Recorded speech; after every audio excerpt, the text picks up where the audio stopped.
Studio. It's the Need to Know Morning Show on AM 1100. The Flag. I just, Steve-O. Yeah, buddy. I just saw a really funny meme. A friend of mine lives down in Naples, Florida. All right, then. And she said, I'm going to leave this right here for my northern friends. We had indoor gym this morning due to the extreme cold temperatures in Naples, Florida. Oh, no kidding. Come on. on. And she sent a screenshot. Wind chill advisory remains in effect from 7 o'clock last night till 9 o'clock this morning. Wind chills are forecast to range from the mid-20s to the mid-30s in Naples, Florida. And it says, precautionary preparedness action will combine to generate low winds. This will result in frostbite and lead to hypothermia. Precautions are not taken. Babies. Oh, my word. If you venture outdoors, make sure to wear a hat and gloves. Yeah, take your shorts off, put some jeans on. It'll be fine. I suppose good luck with that. 12 hours outside in a 25-degree wind chill, I guess, could get you some hypothermia, I suppose. People know nothing. So isn't that something? Yeah, that is cool for them down there, though. Oh, yeah. Naples isn't used to seeing stuff under 32. All the oranges are going to freeze on the trees down there. Did you see Ben Zagala's post about his grandma? No. He's down in Mexico. Yeah, and Alex, it's like 71 degrees. Yeah. And his grandma said, honey, put on a jacket if you go outside. It's cold. Yes. It's what?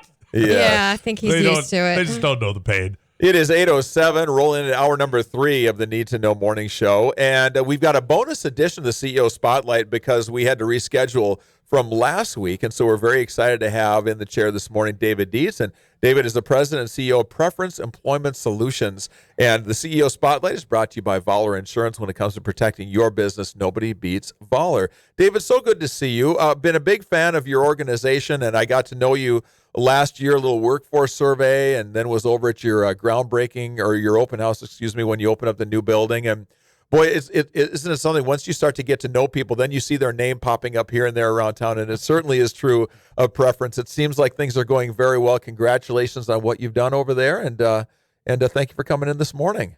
Well, thank you. Thank you for the invite. Good to be here. Yeah, good to see you today. Tell us a little bit about Preference Employment Solutions. It used to be called Preference Personnel. You made a little bit of a change on the name, and there have been a few changes over the last few years or so that are pretty interesting. Get us up to speed on the company. Yeah, we've had a lot of changes the last few years at Preference, name change, rebrand, new building, new technology. And of course, what's really fun for us is the employee ownership culture that we drive is really taken off. We became an ESOP, a few years back, and it was a bit of a slow start. We're the first recruiting and staffing agency in the United States to be 100% ESOP. So it's kind of a learning curve, but it's fun. We're drinking the Kool-Aid, I think, and having fun with the culture that you can drive with an employee ownership business model, and the life that we live. Where everyone on your left and everyone on your right owns stock in the company with you. You drive in the parking lot in the morning and you go, hey, I own a piece of this place, and so we're having fun with it. Yeah, it's a great concept. You think of ESOPs generally as family-owned business, and the owner wants to get out, but there's not a son or daughter coming up to take the ranks, so you do an ESOP thing. How did it come up with Preference? Why did you decide to go that route? Good question. I do get asked that because oftentimes, like you just said, an ESOP is oftentimes formed when someone wants to retire. If family business is no longer family business, whatever.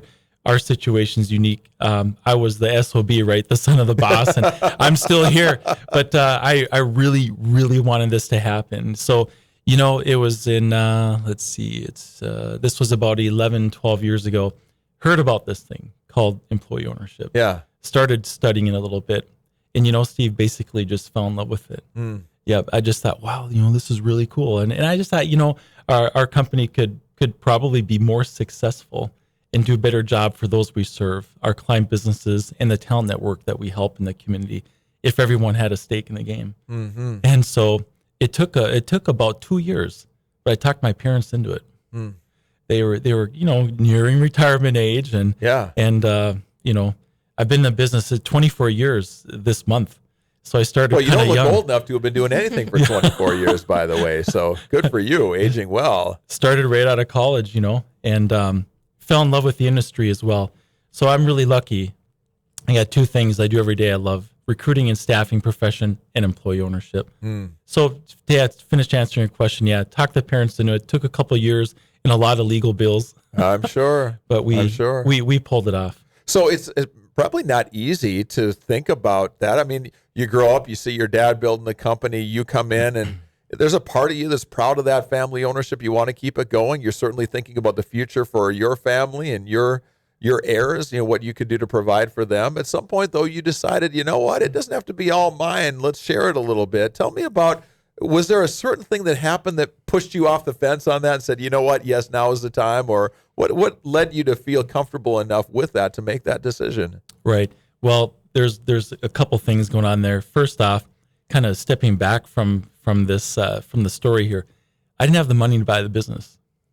That was not the key driver, but it was a factor. Sure. Then I went to my wife of over about 20 years now, and I asked her if she had the money to buy the business. She didn't either. So we looked at each other like, well, what do we do? Yeah, what do we do?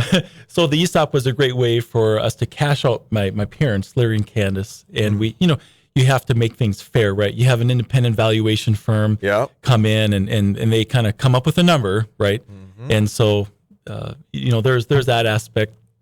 But it's kind of like this. I hope my parents, want this business to be around for a long time, and I do too.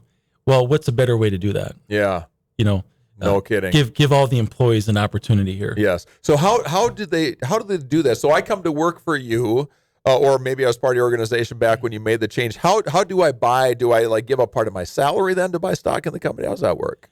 Very good question. You know what? You don't. It's pretty much a gift. It's an earned gift, from working there. So quite the high level structure is like this.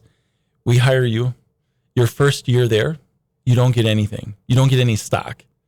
We call that a candidacy period. We're going to check you out. Yep. Because we're not just hiring an employee. We're hiring someone that's intended to get stock in the company. So it's different. So we got 1 year to check you out, and you to check us out. Are we a fit for each other? Blah, blah, blah. Or do our values align? Do you fit our culture? Do you got the skill to make things happen and turn the wheels?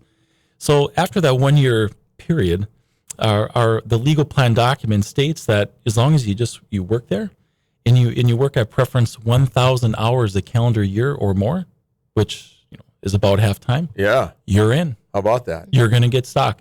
How do I cash out if I leave the company then? And I want to get paid for my shares then, how does that happen? Mm-hmm. Well, technically, according to the Department of Labor and the IRS, which are the two government agencies that oversee ESOPs, and the regulation aspect of ESOPs, there's 4 ways. One is you quit. The second is you retire. The third is you die. And your beneficiaries will receive your ESOP money, or you become permanently disabled.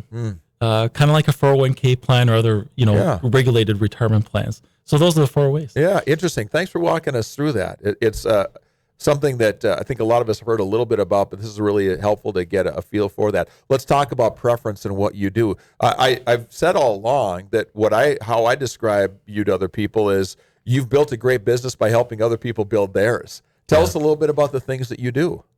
It's fun. So, our purpose, we're a 32-year-old company. It feels like about a 32-year-old startup because there's been a lot of changes the last few years, as you referenced a few minutes ago.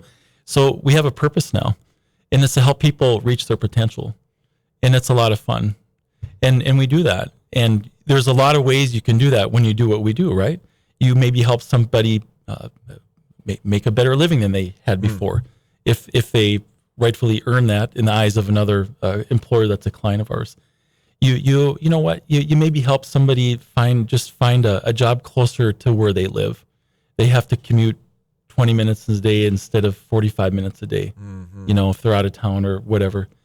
But the big ones, it's a lot of fun when you can help somebody align their skills, their strengths, their passions, things like that, and plug them in the right place. Yes. And you see them thrive. Yes. And then, like a year, oftentimes 5, 10, 20 years later, that person's still with that same employer. That makes us feel good. I bet it does. It's like, oh, wow, like we really impacted their life. They would never have this going on if we didn't connect them. Yes. And so that's the second piece. How do we connect people we've got some awesome technology in the backside of our business now. Though what we're finding is the preference way, the human element, really getting to know people face to face. That's part of the preference way. Is just we're relationship driven. So we I think sometimes people have the perception that we're just resume brokers, in a bullpen with a bunch of people just surfing job boards and all that stuff. When in fact the reality is we have literally thousands of people walk through our door every year, and we sit down and meet with them, and they like to do that because it's confidential. Yeah. So you take if I have some time on my hands and I want you to look for a new job, or I want to find a part-time job, you can help me find a place to work and go find a place to go. Or if I'm a company, a business person, I need to have some people. I need a new salesperson or need a new accountant. You can help me with that too. So those are the things we typically think of from your line of work. Are there things that you do differently, and maybe little offshoots or different franchises of that make you unique? Yeah, there's really 3 specific things that make us unique from a lot of our competition, which you alluded to is, we in the employment profession, the recruiting and staffing industry in the United States, it's really become dominated by chains, corporate chains and franchise chains. So we have to work hard to survive. We're the local guy, and it's just us. We have nobody helping us. We're on our own, and so the employee ownership is one of the ways that we're unique. Obviously, it's first in the United States, and there's very few in the whole U.S. It's just extremely rare for our industry. So that leads us to the second thing that makes us unique is the experience that we have accumulated now. For our industry is known for some turnover nationwide, and the first week of January of every year, we add up how long each of our EOs, our employee owners, have been with us. As of 2 weeks ago, it's 8.5 years a person. Oh, wow. On average. On average, for our team of 15 and growing people. Wow. So that's a value for those that we serve. And then, the preference way, they're, again, relationship driven. We really like to get to know people and get to know our customers well, so we can make really, really good matches. Tell me a little bit about what you see. I'm always interested in your thoughts. You are oftentimes on the leading edge of what's happening with workforce trends in our community. I know that's a big subject, but what are you seeing maybe that has changed within the last 6 months to a year? Are we finding people better than we used to? Are we retaining people better than we used to? I don't hear people talk about workforce with the same kind of, oh my gosh, what are we going to do? Sort of a panic sentiment. What are you seeing out there, David? That, oh my gosh, what are we going to do? I think that's the new normal, and people are getting used to that. That now. Could be. Yeah, that's an observation I have. Unemployment rate, of course, Job Service North Dakota, they do a really good job at, the government stats on what our unemployment rate is. It's 2% or 1.9, right. Whatever. But, really, it's kind of like zero. Yes. Once you get down below that 2-3%, you're kind of at full employment. Mm-hmm. Everybody who wants a job has one. Yeah. Yes. There are, a lot of different industries in this area. What are some of the industries where you feel like there still really is a big need for people and they just can't find them fast enough? Mm-hmm. Or there might be many. There are many currently. Yeah, there wasn't always before, right? The sectors of our economy, right, where the supply demand imbalance is the most, would still be nurses, truck drivers, a lot of these skilled trades, plumbers, electricians, fabricators, machinists. Yeah. So those skilled trades in both construction and manufacturing. All those they're tough, and it's holding back our economy. Yes. I think. Mm-hmm. I would agree with you there. What that's all I had as far as questions I wanted to ask you. What do you want to talk about? What would you like to get the word out about your company and what you do, or something informative that you think people might care to hear about? Oh gosh. Sorry to put you on the spot there, but he's got a shocked look on his face. I'm not supposed to do that most places. No, just something about your story or what you can do, or maybe a success story that you'd like to share with us. Anything like that just give you a couple minutes here as we finish up here this morning before we let you go. Well, I do have something, and you know what? It's gratefulness and appreciation. I cannot tell you the support that this community has given preference. Being the local one in our game that we play. We're very, very thankful for the hundreds of businesses that use us on to hire good people. And if they're not using us to hire people, a lot of these businesses, they use us for temporary staffing and contract services for project-based work, seasonal work, employee vacancies, and things like that. And so we just really appreciate the community and all the support that we've had. Yeah. Well, I know you're giving a lot back to the community too. I see your name on different initiatives around town and charitable causes that you help out with. And like you said, you make a lot of difference in people's lives who are looking for a better way of life. And that's pretty rewarding work. It's fun. Yeah. So keep up the good work. And love that new building. If you're driving by 42nd, you see it there, and keep enjoying that. I'm sure it's a big treat to walk in there. Just like us, to be able to have a new place to go to work every day is a really cool thing. So all the best. Thank you very much. David Dietz, thanks for coming in. David Dietz, he is the president and CEO of Preference Employment Solutions here on the CEO Spotlight. It's brought to you by Vaaler Insurance. Hey, they want you to know that the employee benefits specialists at Vaaler work closely with your employees to make sure that they see the full value of the benefits that your organization provides. Doesn't cost a penny to ask some questions. To set up a visit, go online to Vaaler.com. That's VAALER.com. 822.